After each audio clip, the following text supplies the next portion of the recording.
Welcome to Wine and Rum, an expat couple who used to live in Ireland. I'm the Wine and I'm originally from Austria, and 3 months ago we moved back here. So in this video I want to talk about the reverse culture shock I've been experiencing since returning. The strangest thing for me about reverse culture shock is that I go about my everyday things, and a lot of the time I'll do some things just on autopilot without thinking about it, as if no time had passed and I hadn't lived in other countries.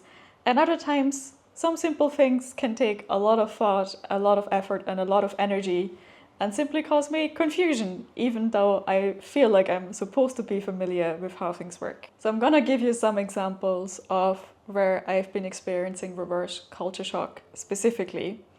So firstly, I sometimes get really startled if I hear German being spoken, or especially Austrian German. Like, I'll be walking down the street and I'll be picking up someone just chatting, and my brain will go like, where did all these Austrians come from? And I have to remind myself, no, it's I who've come to Austria. It's normal for there to be lots of Austrians. But back in Dublin, I just wasn't used at all to hearing other German speakers, or if I heard them, they were Germans. Finding out Austrians was really hard, unless on top of a mountain. So much for Austrian stereotypes. So I sometimes still get quite startled when I hear German being spoken. Since we lived for almost 8 years in Ireland, some of my comfort routines are also still based on Ireland. For example, several times a day I'll feel like a cuppa.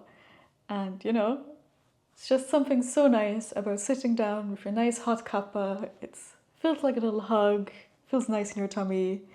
However, in Austria, it tends to be quite hot. Like, hi, this is a heat wave with 34 degrees every day for a few days in a row kind of hot. So people look at you kind of weirdly if you're like, oh, I really feel like a hot cuppa. I'm still having my cuppas. I try to have them early in the morning or late at night when it's not that hot. And I look at the Caribbean, like the rum, where people have cuppas any time of day, even it's the Caribbean and it's always hot. But yeah, Austrians, they think I'm a bit weird for that. Speaking of food, another example is food. I grew up with a very traditional cuisine, lots of knödel, lots of schnitzel, all kinds of those traditional foods. But I've not really had them for so long, and I've been more used to eating stuff based on ingredients we had in Ireland, that it actually feels a little bit weird to be eating those traditional dishes. Like, I'd come back on holiday and it'd be like a little treat, like when you go on vacation somewhere and you have a different tasting dish. But now that it's back to potentially being the main cuisine, it feels actually a bit strange to be having it that often, or to also just be getting more flavors than usually on vacation and just tasting so many things I haven't tasted in like 10-15 years. And it's almost frustrating because it should be nostalgic and familiar, but at the same time my brain feels confused because it feels almost like a new dish. Now, I didn't live in Vienna before when I lived in Austria before, but I commuted to Vienna for university, which means I'd take the public transport a lot, specifically the tube. Now, having lived in other countries where, for example, there's still no metro, like in Dublin, fingers crossed they'll get to that eventually. But having lived so long without like super reliable, very frequent public transport that gets you to most parts of the city, I feel really grateful and I really appreciate it every time I go on the tube. I never realized how much I and many Austrians I know take for granted having that great resource at your fingertips. And I almost wanna rant at them every time they complain about the tiniest things, because it's like, this is actually a really nice thing to have. Now we get to the controversial part of the video, where I get to complain about Viennese people. So you may have heard Vienna is the most livable city, right? You'd probably expect people to be pretty happy, pretty chill. Well, the one word I can think of for Viennese is miserable. You get on the tube and people just look miserable. I'm like, you have a super cheap public transport, super reliable, so many comforts. Why do you look so miserable all the time? And there's even the Viennese even pride themselves on coming across quite negative and miserable. It's called the Viennese charm, to be like, almost like to be so privileged that you can afford to look at the melancholic, negative kind of side of life and point out, complain about the misery just as an aesthetic because you can. Next on our list is a quite interesting point I find as an expat having lived in multiple different countries, and that's humour. My personal opinion is if you live in a place long enough and you interact enough with the local culture, the local people, you'll take on the sense of humour. I feel like that happened to me in the UK. I was watching a lot of British television. I was getting a lot of the jokes, even more than Ireland. At first, I didn't quite get the sense of humour. Sometimes I couldn't tell if something was meant as a joke, or I was confused by people slagging each other off.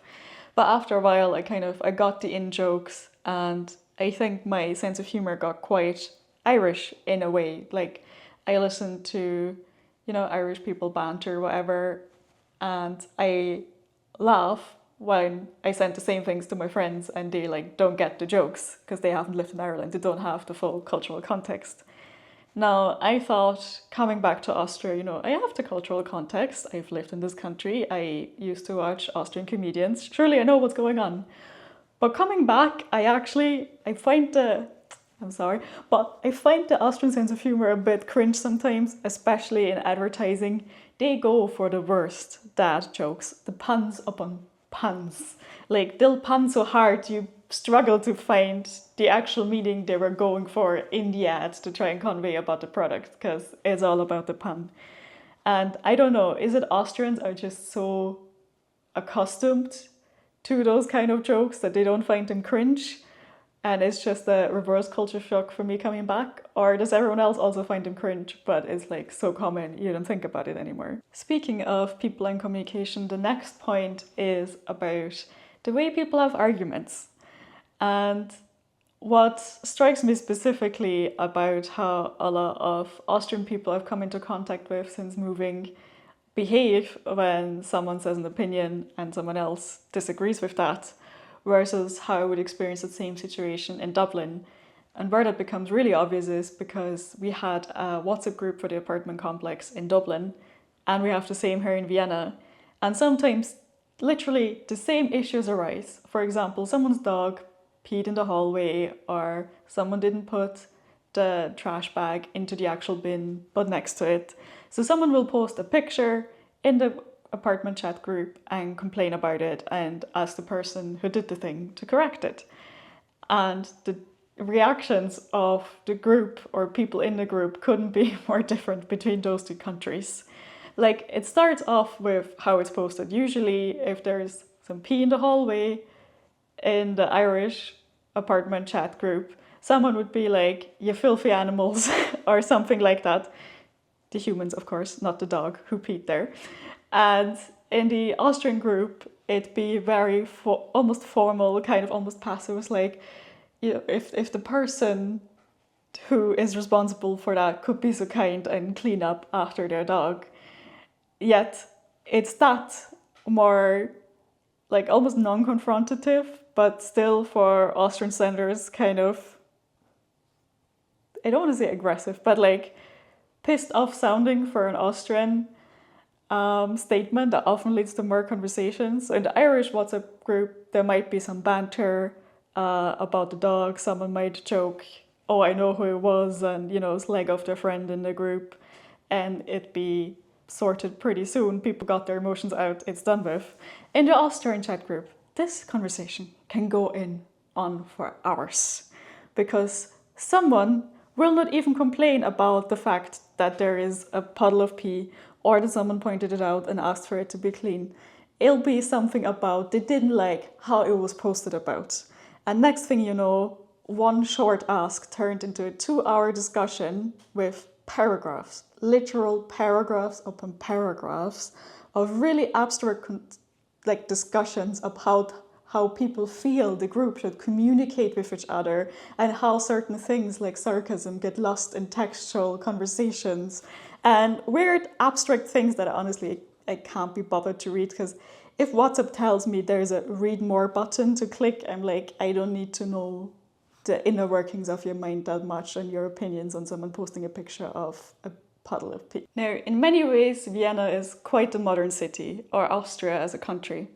However, there's one thing that is so old school and it drives me crazy, and that's when it comes to supermarkets. So we're getting more junk mail than we ever have, even during election season in Ireland. Every week there's like a stack this thick of junk mail of the local supermarkets and other shops just advertising their weekly deals. And we can't unsubscribe or try and stop this junk mail because every 2 weeks there's stickers in that junk mail. And the stickers are to get a 25% discount of certain items at the supermarket. So you've got to manually collect your post, keep those stickers, make sure you gather the ones for the correct week when you go to the supermarket and actually remember to bring them. And then in the supermarket, you get to choose which products you stick the sticker to, and you get minus 25% off them. However, there's like a million exclusions and exceptions to those discount offers. Like it can't be own brand, it can't be certain cosmetics, it can't be certain toiletries or more expensive items. And at the start, we had so many times where we tried to place the stickers and the cashier had to tell us, no, it doesn't work, it's this or that exception. We literally had to learn the list in order to use the stickers properly. But it doesn't end there. Once you've placed your sticker, now you can't go to the self-checkout because it's a manual sticker. Someone needs to type it in. So you have to queue for the till and the cashier needs to manually put in the discount for every single item, just so you can save a couple of euro per shop or per month if you're lucky. And I'm just like, why does it have to be so complicated? Surely if other countries manage to introduce some barcodes, which they by the way have on the loyalty card, which they still make me scan separately. Why? Like in Ireland, we'd be used to, at one supermarket, just automatically on the receipt get a 10 euro off on your next shop if it's over a certain amount, or you automatically get certain discounts as soon as you swipe your loyalty card. No extra effort, no homework, no carrying stickers around, and no stickers that you find in your laundry because they start coming off.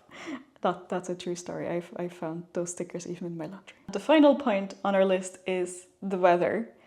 I struggled a lot to adjust to the weather in Ireland, but after many years I've come quite used to having relatively mild temperatures that don't change too much throughout the year. Now, we moved to Austria in June, just on the cusp of summer, and I've forgotten how hot summer is, especially when there's a heat wave after heat wave with 34 degrees, and it is hot. The sun is hot. My body is literally not used to just how draining that can be and how dry the air is.